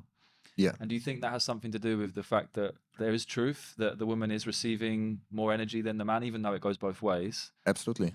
So the woman does. I mean, look, receive. I don't know all these partners that she has slept with in the past. One. So that has been a lot of different people. And we know, and it's scientifically actually proven that you absorb the DNA of your sexual partners. That's no like woo-woo bullshit, energetic, whatever. Like that's like proven scientifically. So do I want to go into an intimate relationship with a woman that has a high body count and has a bunch of different partners, knowing that? It's just something that I need to consider. There's that. And something else that I really like to teach women that I'm guiding through this process is also knowing your Shakti power. So when I'm talking to women that are on this path, it's like, is that a man? Not just do you want to share symbiosis of energy with, right? And let that be a part of you that you're carrying and cleansing. Is this a man that you want to empower? So that's another level Beautiful. of consciousness. It's like not just having sex with anybody, you are empowering that person with your energy and really making that conscious choice of, is this person walking the walk that you want to see extended in the world? And I just want to pivot really quick because you talked about, your daughter hiding and why they assumed she was hiding. And there's something we haven't talked about yet, which is the impact of shaming and this, you could call it like a snitch or a tattletale culture. And teenagers already have it so hard with social media.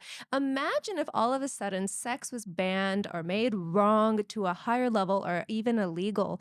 What would happen in the culture of our teenagers' lives where there's this extra level of shaming? And so when we're thinking about what's the greater evil, is the greater evil casual / unconscious sex, or is it the witch hunt that would be really blown up to another level? I'm curious what you guys think That's about a great question. Mhm. And this was the topic that I wanted to bring up about, okay, so those of you that are saying yes to banning it, what's the punishment? What do you think is a fair and just punishment to a child that's having sex against your will? an eye for an eye. So, goodness.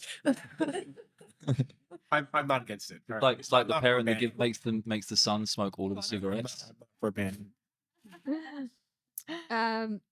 So, I knew you'd be the first person to give it. yeah, no caveat because it's very Guillotine. it was very, very interesting. When you posed that question at the beginning, I just didn't even realize that I had a choice to rephrase your positioning. So I went to the closest, and I thought, actually, if I cannot change that, And if I have to say a yes or a no, then I have to go towards more the yes, because for me, I come from a perspective of wanting to protect the child, and that will always be my number one thing, because of course of the history that I have. Don't you think we kind of put forward the argument that it's not protecting them to make it illegal? Yeah. It's doing the opposite. Okay. I answered the question because I thought I didn't have a choice to reframe it. Yes. So for me, between allowing it and banning it, I was much more inclined to say that I would rather discourage it. So I loved your reframing. I didn't have the words that came. I didn't even know that I was allowed to do that. Sparks good conversations. Sorry. So I definitely would want to discourage it, yes, rather than encourage it, because I really do think that you have. I mean, I don't intend to, to die, but before the age of 120. So could I wait 20 years to have sex? Damn, yes, I could. Yes. So that's why I don't see the urgency. Can I just go back to what he actually asked you? The question, what so- would the punishment be? That Juvenile? no, hold on. Because I would have a choice to discourage it, I would not ban it. I just thought that I didn't So have then it's a no. a Because choice. if you discourage it, then it's a no. So Then we don't ban it. discourage, yeah, of course. Because by law, it's black or white. Yeah, exactly. It's the law. I so do it's either yes or understand. no. What she's wanting to say is What you she get. has no answer towards the. Yeah, we can't do that. No, I It's think either should or shouldn't it? What she's actually saying with that reframe of like, we don't need to ban that, it's like there doesn't need to be any punishment. No punishment. I don't Correct, see any this- punishment. I'm an educator. I would love I would much prefer a road to education than not. Yes. I just didn't know that I had So an I option hate the to word reframe. punishment in general. Like I even think like punishing Should we people punish that the have- parents instead? Well, what is the actual situation? Because punishment in any situation. it up, right? Why do we need to 16 punish? is the legal age in England and America and other places. So what do they do if a 14-year-old has sex with a 14-year-old? Is they work the? I think Really? I think Oh, so. yes. And Yeah. like you have, like, I know America, for me, it's a bit crazy like that. I know that parents will sue, like they did with you, right? When you were 6 or 7, And I think that's crazy. Like in Sweden, where I come from, if that happens, it's more meeting in between parents and the children, and everyone sits in the same room and discuss about it very openly and talk, and which is also crazy for the kids, but they still do it, But yeah, juvenile, social care, court. If it's a major, if he's 18 and she's 16, it's But just out of curiosity, like let's say a kid comes in, 15-year-old, we don't know the background, and says, I'm thinking of having casual sex. How do you have a conversation explaining the potential downsides of it, especially if you want a long-term, and this is a girl, especially if she wants a long-term relationship, a family, without putting on all your baggage? Because I'm just thinking, I have a kid 16, like I have a sister 16. She's starting to have these thoughts about sex and stuff, and I don't know how to have that conversation without putting on so much fear. I think letting him talk first Yeah. for a long time, Yeah. Instead of you Yeah. talking, because usually we go in and we But this is the issue. Like I'll give an example. Like a lot of these 16-year-old, 15-year-olds, they're so brainwashed by media, by Cardi B saying, "Oh, it's cool to sleep around," and all these but things. first you have to let them, Yeah. you have to see who they are. Yeah. So you have to let them talk and explain Mm. why they would like to do it, who that person is. You understand actually who you have in front of you Yeah. and from which society And it navigate comes them from an unconscious place to a conscious. and then maybe show him, like, depending on what you want, if you do this, then this is the different outcomes you can have. Yeah. This one is the most possible outcome that you will have. Yeah. If you do that, then you have Yeah. these outcomes. Yeah. And you can still not force them. And And- that's how you guide them. This is what Yeah. will happen. This is the most probability. Yeah. If this is what you want, but if you actually want a relationship, Mm-hmm. then maybe you should not do that and wait. If you just want to explore and you feel safe, then okay, it's different. But just out of curiosity, so your daughter said that she wants a relationship, she wants to get married. Is that correct? She said that 15 was too young. She wanted to explore a little when she was 16, 17. And then she said she would like to meet someone, have sex, and get married and But have kids. that's her desire. She wants a family and children. Like Yeah. then surely having casual sex and exploring could potentially hinder that. After I what was we married for 20 years and I explored when I was 16, 17. So what I've done, no. can you not explore with your current partner? Is that I'm just I hadn't met curious. him. Yeah. Not you personally, but like would you advise your daughter to explore and everything, considering that she wants a long-term relationship, or would you discourage it? And this is a I mean, if she's 15, And right now. So the thing is, I okay. Go for it, baby. can't say anything now obviously not because I don't know who she Gonna is. change When, the mood. yeah, I don't know who she is when she's asking me. yeah. So you cannot generalize it. It depends on the person you have in front of you and how she is at that moment. I mean, I'm not saying you should get married at 18, but I'm saying like I'd rather explore in a committed non-casual setting For before I me get married, today, rather like, don't get married, don't do it. That's my experience talking. If they want to do it, do it. But there's other ways. I would guide them and help them of the different outcomes and different things that they can do instead of standing in front of the government and signing a thing on paper. But it's still not my choice. It's her life, her choice, her voice. That's something So- else. So Real quickly. I just want to push back Okay. a little bit Okay. because you said earlier today you don't want your daughter to operate from the fear that Right. you right. However, at the same time, it's like, look, don't get married, don't do X, Y, Z. It's also based on the experiences you have made and like whatever it showed you, right? That's what I'm saying. Oh, I you do don't not give that to her. No, I do not want to give that to Gotcha. her. So that's, yeah. So sorry. No, that's why I will tell her what will happen on different scenarios, but I'm not going to give her any, like, it's her choice, her Yeah. life. And I think the answer to your question is ultimately that you have your experience and you can offer your experience as a parent, but you're not projecting it and like commanding Yes. and deciding for them. You're just sharing from a neutral perspective and then allowing them to come to their own conclusion. It's their decision, not yours. Mm. At any age, Yeah, that's a great way. Even with friends, right, and with family, you if you're telling them what to do and deciding for them, then it's like they don't want to listen to you anymore. No. They want to come to their own decision and have I their hear own that. I process. think that's a good general way of operating and parenting. However, there's certain elements where I don't think that's the best way how you can actually educate and help your little one in order to become that mature, emotionally intelligent human being moving forward. Because like, well, Dad, I really want to jump on climb on this like 20-meter high tree and whatnot. It's like, that doesn't really look safe. It's a little bit here and that. But if you really want to, please be my guest, go up then. It's like, no, you tell them like, look, for X, Y, Z. So what do you think of this? You don't know what you're limiting in that young boy. That young boy might be the new world champion at climbing. So I hear why don't you? There's a certain element of safety and security where I am responsible for my kids. there's also limits. So I want to see what you think of this kind of middle ground here. So we've talked about conscious sex versus the idea of casual. Okay, and I mentioned something about knowing oneself as a way of being conscious, and I think it's pretty well known. If anyone doesn't agree with this, I'd love to hear that we seek out partners mostly unconsciously that are related to how we were raised, right? So there's some unfinished business or some weird, things that we haven't fully like Pain detached, bonding. right?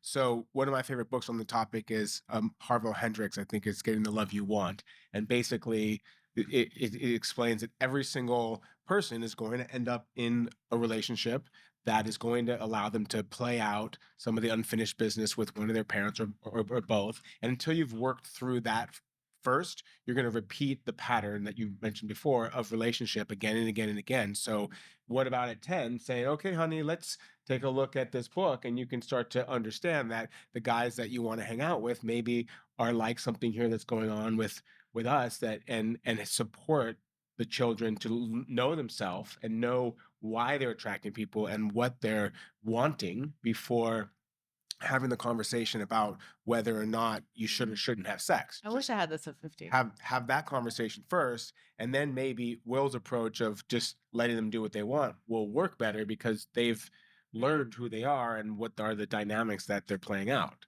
And this really brings into the conversation compassion for us and our parents and our grandparents, because with the internet and now AI, we have accessibility to so much more information. So it's like, how are we educating our peers? How are we educating our parents into continuous education?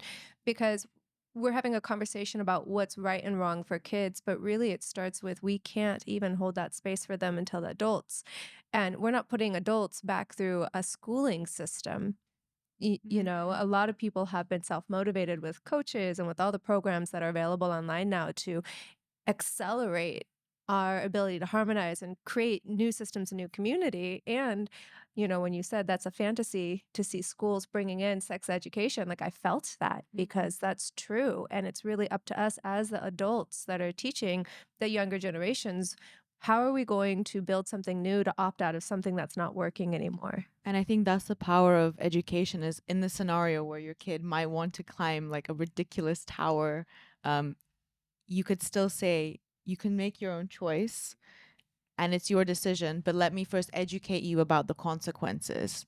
Let me educate you about the I alternative. disagree. Maybe what? No, wait, no. Why are you trying to climb this mountain? Maybe it's because you want a sense of Because I think I'm fulfillment. Spider-Man and I can climb that tower on the left No, side. but Like Spider-Man does online. Let me finish. If you 3-year-old or 4-year-old boy, can't do Yeah. you would understand what he's telling you. Yeah. But none of you have children. I am so glad that I have a girl.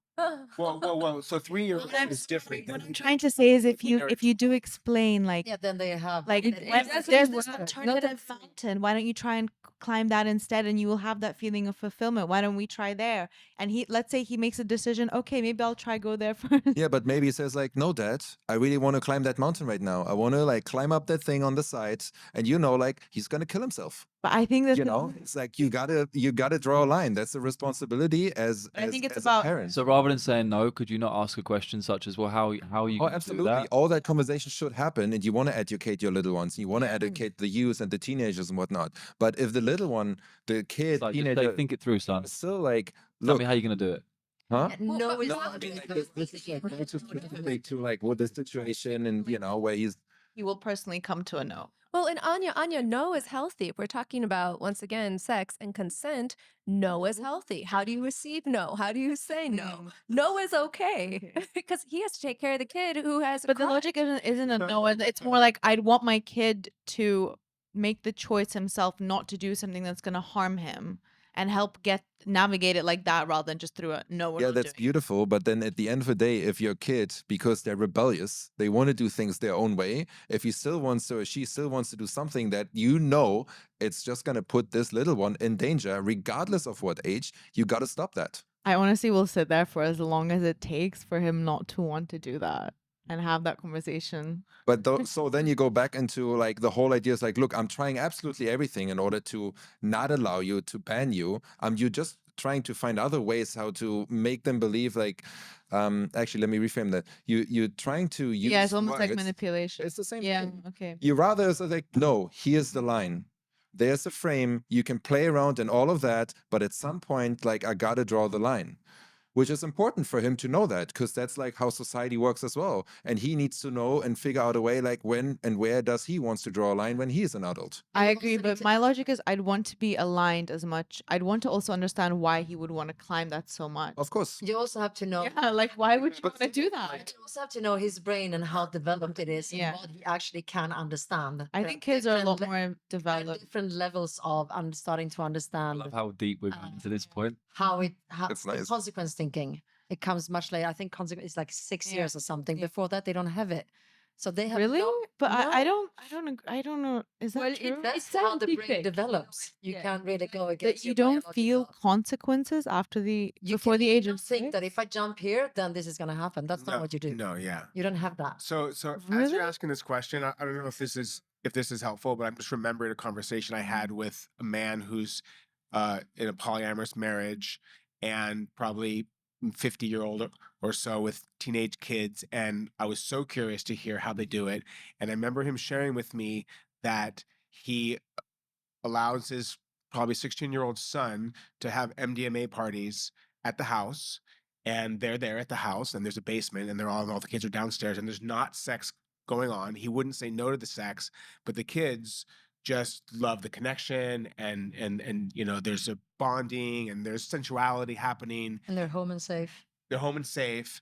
And I think his approach has really been, you know, to not say no to his kids, and his kids know that they have other lovers that they have. You know, of course they're teenagers, so a certain age at which you start to explain that. And you know, I don't know him well, and it was a long time ago conversation, but I just thought I'd throw it out there and see how it lands from here. Yeah. I mean, Because I would it's personally, like he's doing well with allowing his child to explore in the safe I space. mean, where he's, obviously, in an ideal world, I would love my kids not to feel the need to do drugs and feel that they have everything they need inside in order for them to experience the world. But I would rather have them do MDMA in my house than like in some kind of ratchet club where it's dangerous. yeah, I'm so what I'm sharing that for is what I heard from him is that he's in conversation with his son. He's Yeah. sharing what they do and asking his son questions. His son will come to him and say, "Hey, we're Yeah. downstairs." Instead of like, no, you cannot do drugs. Yeah.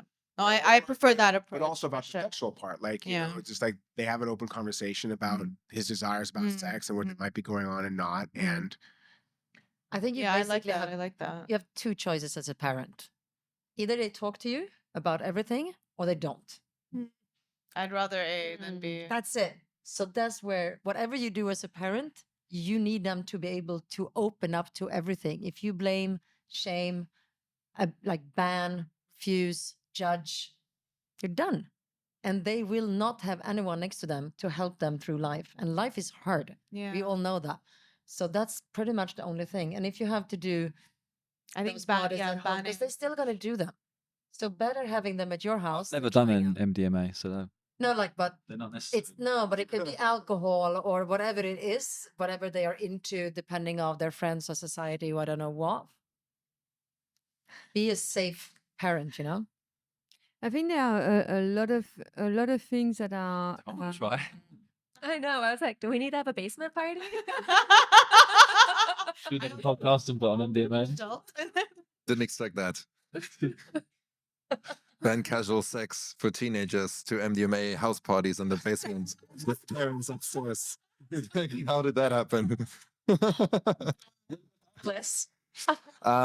Generally speaking, I think it's really good to have a very open, honest, transparent channel of conversation with your little ones, where everything can be explored, and in terms of just talking about it, right? Like, so the intellectual part of it, I think is really, really important because you're just building a deeper bond with your kids. Now, do I want my little one to have like, you know, MDMA parties when they're 16 in the basement? Or do I rather send them to like, you know, play sports? I'm coming from a professional basketball background. So for me, all these things, drugs, alcohol, blah, blah, blah, that didn't even exist in my life for the longest because I was able to be brought into a path that was like, in terms of personality development, way more nurturing than like having my kids, you know, doing drugs in the Definitely. basement. You know? Definitely better, but there are some parents that don't have Yeah. Well, a choice as long as they can be there for them. But if you can it's do definitely everything better. you want, It's it was his lifestyle probably to be doing that. So he Correct. Yeah. copied the. correct. Yeah. I think there are a lot of changes that are appearing in the way children are parented. Yes, there is definitely culturally, I mean, you come from a culture that's been always much more open, yes. But I would say that for the majority of people, we're experiencing now a different approach to parenting, which is much more about discussing, integrating, being more open. But we don't know the consequences of it. We actually have, for the moment, we have no data to see how it's going to transform our society and if it's going to create a better society or not. We absolutely do not know. So it will be interesting. You know, I'll probably be dead by then, but to reconvene, you know, in 50, 60 years and to look at whether this has really made a difference with regard to the amount of people who think that they are that they have conscious relationship or not. To these teenagers, we have, because we talk to the teenagers, less teenagers who are being hurt because they're doing things for the wrong reasons, because they're much more informed, because they grow up in households that are much more supportive or not. We do not know. There is a very interesting kind of event or saying. Was a journalist who was interviewing a Chinese politician just after the Chinese Revolution, and it was not Mao Zedong, but it was someone from his government, and he asked him, "What do you think are going to be the consequences of the Chinese Revolution and the Cultural Revolution?" And he said, "Well, we don't know what the consequences of the revolution in 1789 were in France. Like we don't know. So we are waiting to see how society is changing and whether us being more open is going to make a difference, or whether we will go back, because we operate out of a pendulum and contrast. We'll go back to a way of doing things which is going to be more Traditional. Yeah. So, And I'm just saying that I do not know, but I'll finish on this. It's always and foremost about responsibility, taking responsibility for others and taking responsibility of oneself in the decision that we're making. Okay, so I was going to say, rather than projecting into the future and waiting for data, just come back to the present moment and what feels most loving. And does a connection with your son or daughter, where you're banning them and stopping them from doing something and shaming and stopping the conversation from even happening, versus being open, loving, receptive, guiding, whatever language you use. Which one feels more loving? Can I go back and make again the point that I had a choice, I would have reframed and not gone for banning. We have already established that. Yeah. We've established that. You didn't continue that. Would you just free? Well, for the sake of the topic of the podcast, I will keep that conversation. I'm not saying it's a decision you made. Of course I wouldn't. And I've explained that before, that in the moment I would never ban, I would never shame. I was a recipient of shame, so I never would do that. Yes. But we make decisions that have consequences. And this idea of thinking that the world is better when we all live in the moment without thinking about the consequences of the words that we share, that just isn't a reality. Can I say something? I had a couple of pretty amazing people lived in my house, and they were all very young. I think you guys all met Paul Henry. They're all in their 20s, very early 20s, and they all have the same issue. It's that they are scared now to meet someone, to put a hand on their shoulder, on the back of their back, because they are going to get blamed and people are going to want to sue them and this and that. I think that going back to the traditional way and being in the present moment, instead of all these people, for me, that's screaming out, see me, I want to be this person, I want to be that. And it's so loud that today they don't even know how to interact without being blamed, shamed, judged,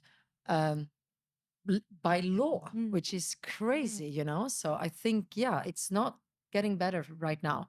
And I think we should. I think we can make the assumption that being loving in the present moment creates a better consequence than being fearful in the present moment. Definitely. Agreed. Yeah.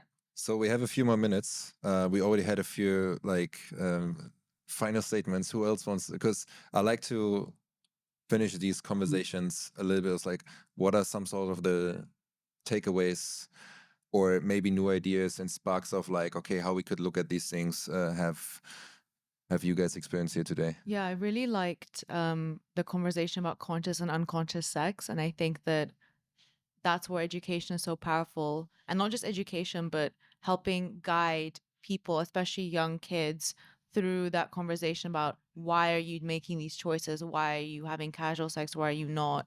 And making sure that the decision that they do take is coming from a conscious place, not from an unconscious one.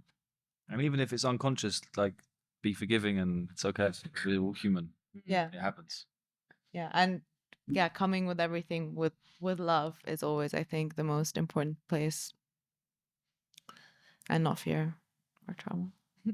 It's all love and light. Love and My- light, it's a My vibe. final statement is to reiterate what I shared like 20 minutes earlier about knowing oneself and understanding your patterns and doing the work of understanding why you're attracting certain people or what you're seeking in the connection, and to continue to do the work of the people that you name that are changing the culture that we have, and not relying upon,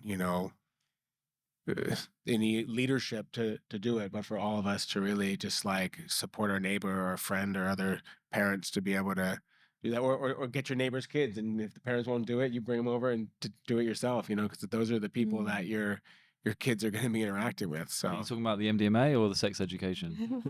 Yeah, I'm like, what are we actually, and which purpose? Hey kids, come over. yeah, for parents to be able to be integrated enough themselves to be able to say, hey honey, I want to hear what's happening in your world, like what are your desires and what are you exploring, I'm here for you, and have that be the starting point of supporting kids. I googled sex once when I was like 10, I think, at my friend's house, and his dad found out and told me off and took me to my mum and made her tell me off. So it's like, Wow. why can't we just be curious and like it's a word and like find out for ourselves? Why is it so taboo? And I think think- that's it leads to suppression. It leads to start suppression. another conversation because we kind of want to get to My, the final. my closing statement then would be that banning Love and anything, light. yeah, the love and light for sure. But banning anything creates suppression, and I think ultimately I can hear that. that's not the outcome that we. Yeah. I think we can all agree that education is much more powerful than You had your final statement already. Shut up. all right. My final say on this is that I think that shame is probably the most destructive thing that we could be doing, whether that's shaming people that have the illness of molestation, and that's what creates so much fear around this topic right here, is someone's innocence being taken. And if we are able to maintain our own innocence and understand that we're really learning together and we're learning how to learn together, that could have a huge impact. Thank you.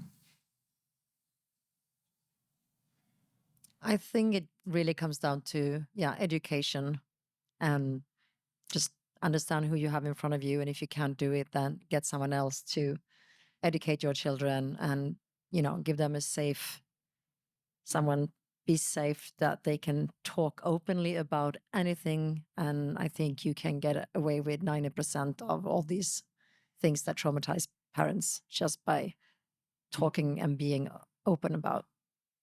Nice. Cool.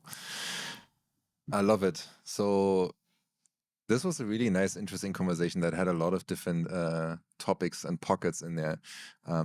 I think my final statement is a little bit more in that regard, because I have a son and I'm looking at like, okay, how can I, as a father, as a role model, positively not only impact his life, but also society, as a whole. And I think one of those things how I would guide him is casual sex. And I agree, banning is never a good thing, but casual sex, he should not accept that, specifically in the very early stages, because of all the things that we have discussed.